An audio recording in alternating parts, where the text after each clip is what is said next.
Halo teman-teman, selamat datang di kelas asinkronus Matematika Ekonomi 1.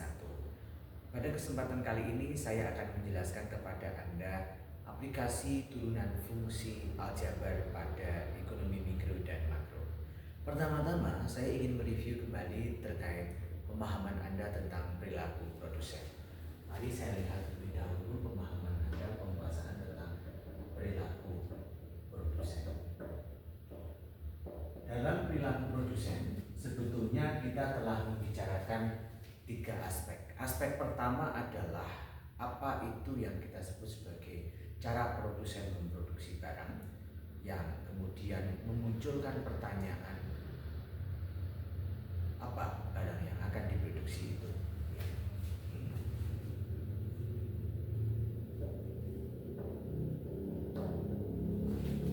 Apa barang yang diproduksi?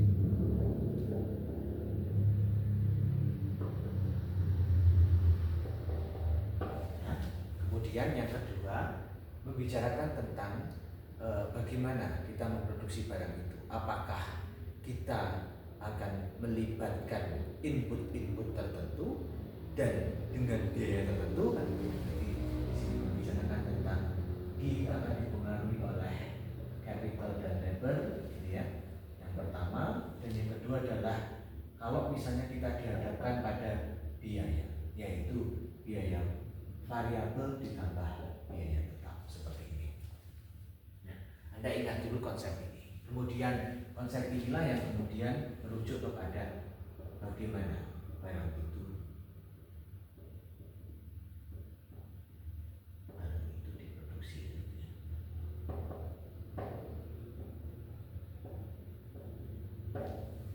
Ya, Anda ingat itu. Kemudian barulah yang ketiga, produsen akan memikirkan untuk siapa barang itu diproduksi, ya. Jadi dia akan membicarakan tentang barang yang dijual. Dalam hal ini adalah I yang dijual. To depend on P itu sendiri. Tidak lain adalah total revenue dikurangi total cost. Nah, total revenue ini memuat barang yang diperjualbelikan, sementara C adalah membicarakan tentang barang yang diproduksi ini. Itu ya teman-teman. Jadi nanti perilaku ini akan mendasari pola pikir Anda di ekonomi mikro. Nah, selanjutnya teman-teman ingat kembali terkait dengan apa itu produksi. Nah, produksi adalah serangkaian proses teknologi mengubah atau menginteraksikan antar input atau input untuk menghasilkan output tertentu. Itu ya. Anda ingat tentang produksi. Nah, berarti kita akan membicarakan tentang I yang akan dipengaruhi oleh faktor input, ya. Input faktor atau faktor produksi. Nah, apabila kita mengasumsikan faktor itu satu variabel, maka semestinya kita akan menetapkan variabel lain. Dalam hal ini adalah capital, ya. Oke, saya akan punya capital untuk saya tetapkan, sehingga di sini saya hanya punya I adalah fungsi dari. Kemarin saya sudah singgung bahwa untuk menentukan tambahan output pada saat inputnya meningkat, dalam hal ini saya menetapkan capital, ya, dalam hal ini saya menetapkan capital, maka tidak lain adalah yang pertama saya akan menentukan marginal product. Untuk menentukan marginal product, Anda ingat bahwa MP sama dengan delta TP per delta G, seperti ini ya. Atau dalam hal ini delta TP bisa Anda ubah menjadi delta L, ya. Anda bisa ubah delta TP menjadi delta G, di delta G per delta L. Yang ini tadi L yang bukannya. Nah, kalau ini menuju atau menunjukkan hubungan antar titik satu dengan titik lain.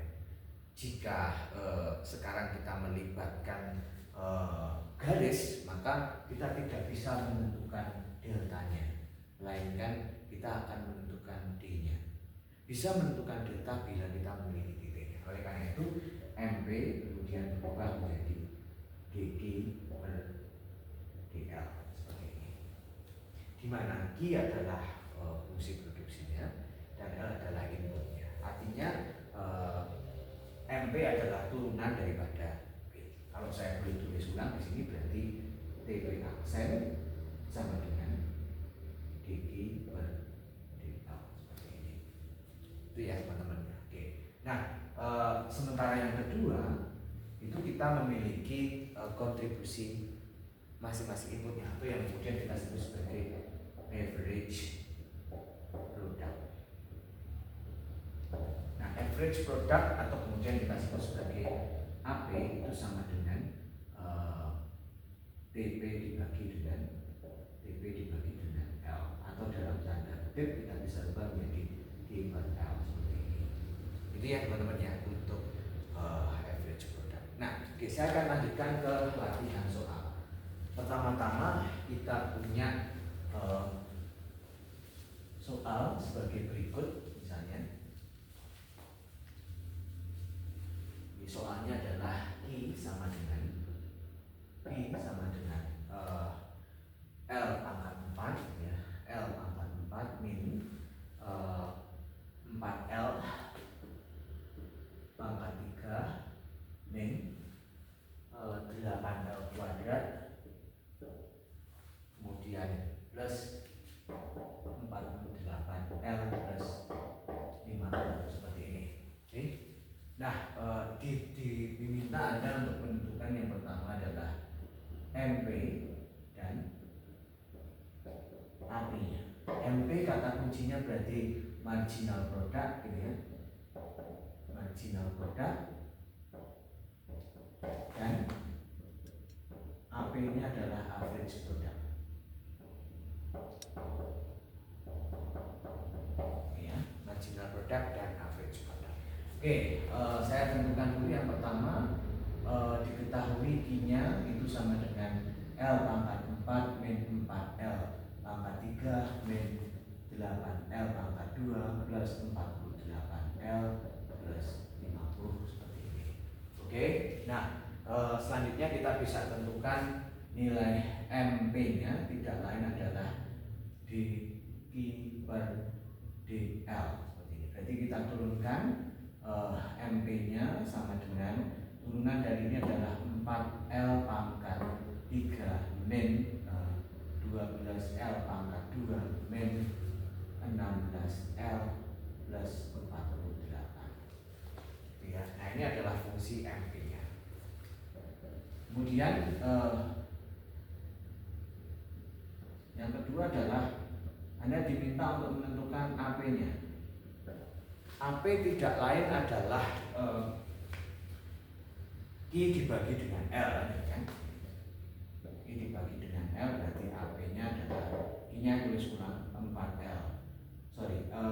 Tadi L pangkat 4 ya kan? Min 4L pangkat 3 min 8L pangkat 2 plus 48L plus 50 dibagi dengan L seperti ini. Artinya kita akan punya AP sama dengan L pangkat 3 min 4L pangkat 2 karena semuanya akan kita bagi dengan L ya. Berarti min 8L plus 48 plus 50 per L. Nah, ini adalah fungsi average product-nya, teman-teman. Oke, jadi ada marginal product dan average product. Kemudian berikutnya Anda diminta untuk menentukan nilai output maksimumnya. Ya, jadi yang kedua adalah membicarakan tentang total product maksimum. Jadi total produk maksimum berarti tercapai pada saat MP-nya harus sama dengan 0 atau nilai total produk paling optimal. Ya, berarti kita harus nyatakan dulu MP-nya tidak lain diambil dari yang barusan ini adalah 4L pangkat 3 min 12L pangkat 2 min 16L ya, plus 48 ya. Syarat supaya maksimum ya, berarti syarat maksimum minimum itu tidak lain adalah MP sama dengan 0 ya. Maksimum minimum adalah MP sama dengan 0. Berarti saya akan punya 4L pangkat 3 min 12L kuadrat min 16L plus 48 sama dengan 0. Seperti ini. Kemudian semua ruas kita bagi dengan 4. Ini berarti kita akan punya L pangkat 3 min 3L pangkat 2 min 4L plus 12 sama dengan 0 ya. Artinya kita akan menghadapi pemfaktoran bersifat urban. Caranya berarti Anda harus menentukan probabilitas akar-akar, yaitu dari plus minus 1, plus minus 2, plus minus 3, dan plus minus 4 serta plus minus 12 ya teman-teman. Oke, saya akan coba dulu untuk yang plus minus 1. Saya punya koefisiennya 1 di sini, kemudian min 3, kemudian min 4 gitu ya, dan 12 misalnya begitu ya. Terus kemudian ada pasang angka 1, ini turunkan ke bawah maka 1 kali 1 seperti ini plus plus nanti akan ketemu di sini ya, min 2 min 6 dan min 6. Nah ternyata ini bukan akarnya ya. Oke, kita akan coba dengan yang lain teman-teman. Saya akan coba dengan akar yang lain, misalnya berapa? 2 sekarang ya. 2. Sudah langsung 2 ya. Saya bikin baru aja di sini langsung 2. Ini misalnya 1 min 3 min 4 12 misalnya begitu. Terus ini letakkan angka 2 di sini. Oke, berarti ini 1 kali 2 dari 2, terus kemudian ini min 1 kali ini berarti min 2, min 6 kali ini berarti min 12 gitu ya. Dan hasilnya adalah 0. Artinya ini merupakan akar-akar ya, merupakan akar-akar. Nah, jika begitu kita bisa memfaktorkan dia ya. Nanti berarti faktornya adalah karena tadi variabelnya L, ini pangkat 3 dan ini berarti pangkat 2, maka L min 2 kita kalikan dengan yang di sini berarti L kuadrat min L min 6 sama dengan 0 ya. Kita tuntaskan yang ini, berarti pemfaktornya sudah sampai sini. Nah, yang sini saya mau hapus teman-teman.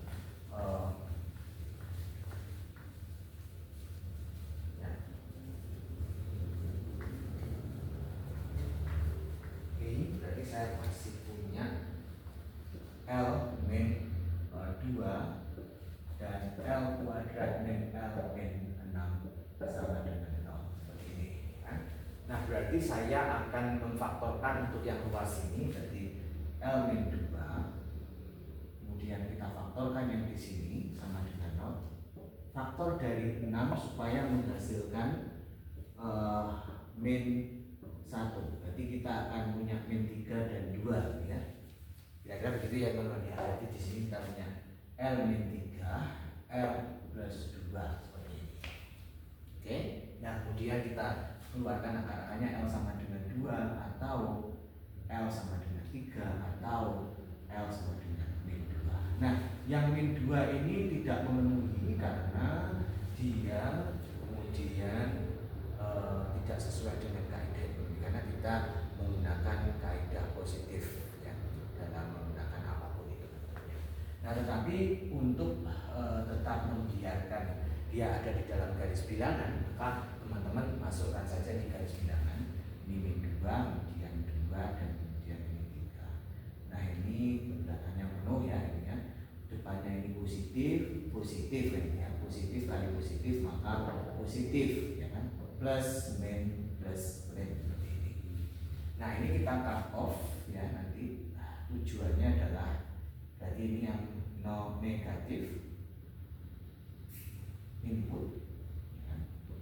Kemudian kita bisa aset dengan menggunakan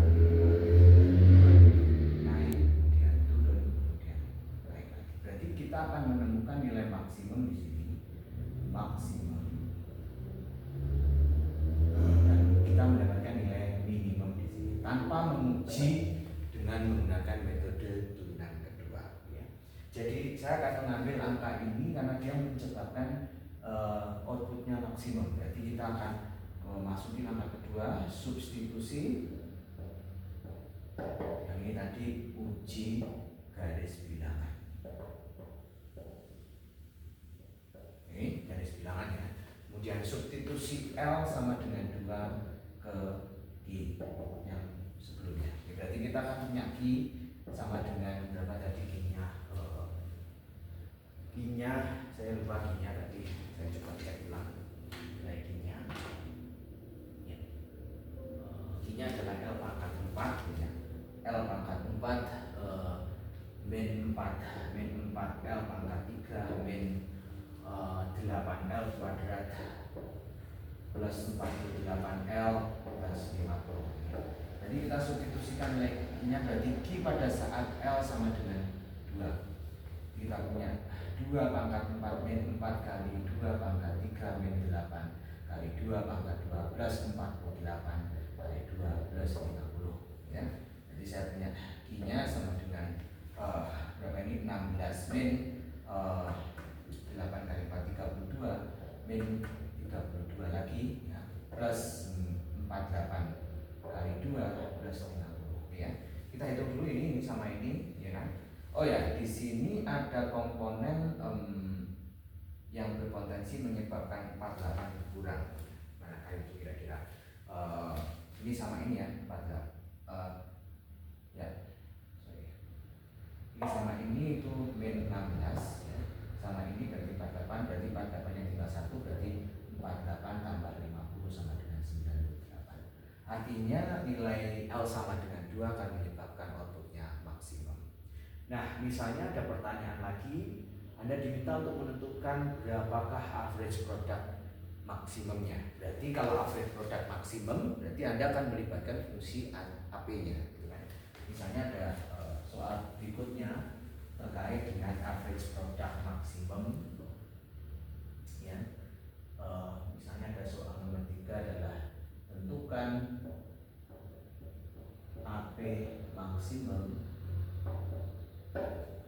Berarti kita akan punya AP-nya berapa. Nanti AP yang terakhir itu kalau tidak salah L pangkat 3 min 4L kuadrat min 8L plus 48 plus 50 per L.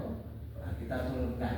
Berarti AP aksen ya kan? AP aksennya adalah 3L kuadrat min 8L min 8 plus, nah yang ini Anda masih ingat turunan dari misalnya saya punya Fx sama dengan 1 per X, maka F aksen X-nya adalah min 1 per X. Artinya kalau ada angka berapapun di sini turunannya tetap akan menjadi angka di atasnya ya. Jadi saya akan punya min 50 per L kuadrat ya. Nah, syaratnya harus Anda penuhi, misalnya syarat maksimum minimum ya kan. Maksimum minimumnya Anda cari, misalnya nanti berarti AP aksen sama dengan 0, berarti 3L kuadrat min 8L min 8 min 50 per L kuadrat sama dengan 0. Anda hitung dengan kalkulator, nanti akan Anda temukan nilai L-nya. Setelah itu Anda substitusikan kepada nilai AP sebelum diturunkan yang ini. Nah, kira-kira itu teman-teman untuk contoh soal terkait dengan produk maksimum. Saya akan melanjutkannya berikutnya terkait dengan biaya minimum. Terima kasih.